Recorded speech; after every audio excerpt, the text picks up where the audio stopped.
Ako môžeme žiakom pomôcť rozpoznať a zvládať situácie, keď sa pri sledovaní videí, hier alebo televíznych programov stretnú s niečím znepokojujúcim či nevhodným?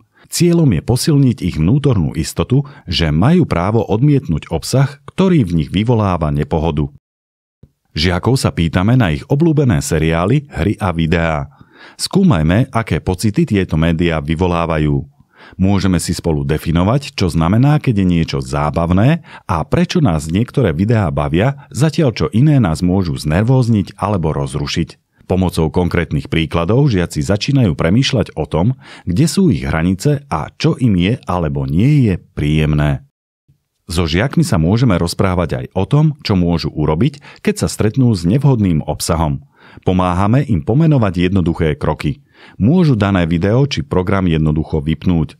Ak cítia nepohodu aj potom, mali by vyhľadať dospelého, ktorému dôverujú a porozprávať sa o tom, čo videli a ako sa cítia. Rovnako dôležité je, aby vedeli, že majú právo ozvať sa aj vtedy, keď sú pri sledovaní v skupine. Hovoriť o svojich pocitoch nie je slabosť, je to dôležitá zručnosť. Dôležité je vytvárať priestor na rozhovor aj o náročnejších témach, napríklad keď niekto video s nevhodným obsahom ukazuje úmyselne alebo nerešpektuje nesúhlas druhého.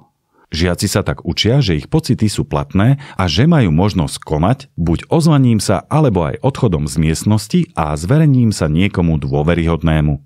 Vďaka jasným krokom a dôvere v dospelého človeka, ktorému sa môžu zdôveriť, získajú istotu a pocit bezpečia.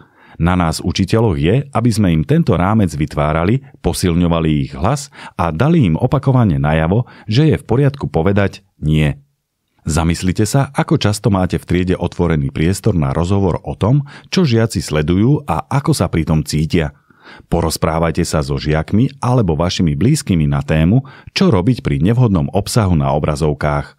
Čo prežívajú a ako reagujú. Ukážme žiakom, že v tom nikdy nie sú sami a že v digitálnom svete môžu dôverovať svojim pocitom a vedieť, na koho sa obrátiť.